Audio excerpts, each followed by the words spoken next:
안녕하세요. 손해사정사 이재영입니다. 이번 시간에는 보험 용어 중에서 상해와 질병에 대해서 한번 알아보는 시간을 갖도록 하겠습니다.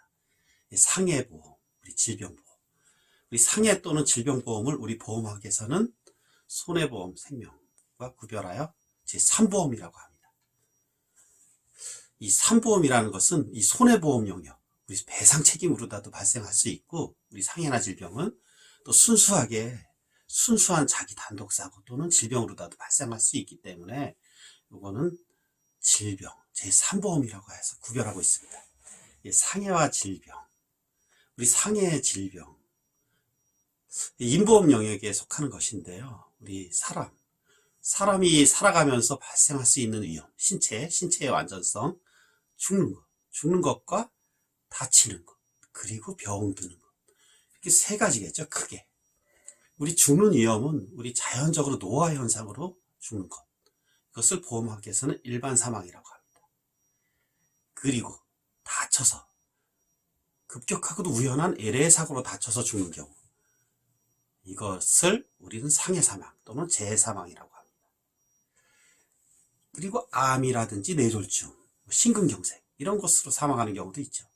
이것은 질병 사망, 즉 일반 사망, 상해 또는 재해 사망, 질병 사망. 이 사망의 종류도 이렇고 우리가 다치는 경우도 사망의 종류는 이렇게 구별됩니다. 그리고 반대로 죽지는 않더라도 살면서도 신체의 완전성이 훼손될 수가 있는데 이것도 다치는 경우, 상해로 인한 것과 질병으로 인한 것 이렇게 있겠죠. 보험에서 말하는 상해 또는 질병이란 무엇인지 한번 알아보고 이와 관련한 실무상 문제점이 어떤 것들이 있는지 한번 알아보도록 하겠습니다. 우선 상해라는 것, 손해보험회사와 생명보험회사의 정의가 약간은 다른데 그 내용은 동일합니다. 손해보험에서는 상해라고 하고 생명보험회사에서는 재해라고 하는데, 손해보험에서의 정의는 급격하고도 우연한 LA 사고로 인하여 신체의 완전성이 훼손되는 것을 말하죠. 생명보험회사에서는 우발적인 LA 사고라고 표현하고 있습니다. 우발의 우연성과 급격성이 다 들어가 있습니다. 그럼 상해의 요소는 무엇인가? 급격성, 우연성, LA성, 이것을 요건으로 합니다. 여기서 급격하다라고 하는 것은 시간적으로 당연히 급박한 시간인데, 그렇지만 꼭 시간적으로 급격하게 되는 것도 상대적인 개념입니다. 예를 들어서 약물 중독, 그거 어떻게 봐야 되나요? 결과에 대해서 회피 가능성이 없다면 이것도 시간적으로 다소 걸리더라도 급격한 사고로 볼 여지도 있습니다. 그 다음에 우연성이라는 것은 우리 고의 사고가 아닌 것을 말합니다. 고의로 사람을 폭행하거나 고의로 자신을 자해하거나 자살한 경우, 이것은 우연성을 결하기 때문에 원칙적으로 보험에서 보호해주지 않습니다. 하지만 예외적으로 자살이나 자해 등의 경우에는 심신상실 등으로 인해서 자신을 변식할 능력도 없는, 즉 동물이나 다름없는 상태, 이런 경우에는 우연성을 인정해 주기도 합니다. 끝으로 상해 또는 재해 세 가지 요소인 급격성, 우연성, 예외성이란 신체의 내부적 요인에 의하지 않고 외부적 요인에 의해서 신체의 완전성이 훼손된다는 것을 말하죠. 그럼 질병이란 이런 상해를 제외하고 자연적으로 또 노화 현상으로 퇴화하는 것을 제외한 나머지 요소들로 인해서, 나머지 신체의 내부적 요인이죠. 대부분 나머지 요소들로 인해서 신체의 완전성이 침해받는 것, 훼손되는 것을 우리 질병이라고 합니다. 그럼 한번 실무상 어떠한 문제점들이 있는지 한번 살펴볼까요? 모기한테 물려서 감염병에 걸렸습니다. 감염병. 얼핏 보면 질병 같은데 모기한테 물린 것, 이거 급격하고도 우연한 LA 요소잖아요. 이것을 모기한테 물려서 사람이 감염병으로 사망하였을 때 이걸 상해 사망으로 봐야 될까? 아니면 질병 사망으로 봐야 할까? 논란의 여지가 있죠.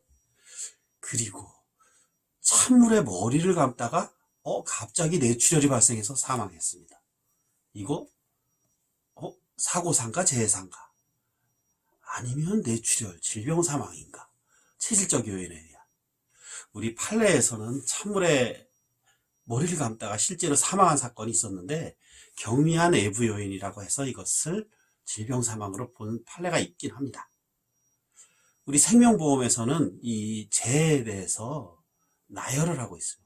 손해보험에서는 두리뭉실하게 포괄적 규정, 이 포괄주의라고 하고 생명보험에서는 열거주의라고 하는데 재해분립에 재해를 나열하고 있어서 상당히 많은 재해를 나열하고 있습니다. 그래서 이러한 분란의 소지를 없애려고 하지만 여전히 이 상해인지 재해인지 또는 질병인지 문제되는 영역은 있는 것입니다. 만약에 머리를 감은 사례가 아니라 그냥 여름에 시원하게 찬물에 수영한다고 갑자기 물에 뛰어들어서 심근경색으로 사망한 사안이라면 이걸 어떻게 봐야 할까요? 이것도 이 사람의 체질적 요인에 의한 질병 사망으로 보아야 할까요? 아니면 갑자기 뛰어들었기 때문에 급격하고도 우연한 L의 사고사로 보아야 할지 문제의 소지는 있는 것입니다. 그리고 최근에 코로나19 바이러스, 이 바이러스는 원칙상 이것은 너무 작고 경미하다. 그래서 이건 질병으로 볼 여지도 있습니다. 체질적 요인하고 더해져서. 근데 생명보험회사에서는 1급 감염병에 대해서 스스로 이것을 재해로 분류하고 있습니다. 그런데 손해보험회사에서는 이러한 규정이 없잖아요. 당연히 논란이 될 수가 있죠. 그리고 지금 코로나 바이러스가 빨리 종식되기를 바라는데 이것이 종식되지 않고 더욱 심하게 커져서 바이러스가 더 증식해지고 강해지고 그 번식력이 점점 세져갖고 인류의 생존을 위협한다면, 그래서 수많은 사람들이 만약에 죽는 사태가 발생한다면 이거를 재해 사망 또는 상해 사망으로 볼 경우에 보험회사의 부도로 이어질 수도 있잖아요. 여전히 이런 상황을 가정해 본다면 이 코로나 바이러스에 대해서는 여전히 논란의 소지는 남아있는 것입니다. 이번 시간에는 보험 용어 중에서 상해와 질병의 개념에 대해서 한번 살펴보는 시간을 가졌고요. 앞으로도 이 보험사고에 관한 그 보상 지식에 대해서 유용한 강의를 계속 이어갈 것이니까 이재영 손해사정TV 많은 시청과 구독 부탁드립니다. 고맙습니다. 손해사정사 이재영이었습니다.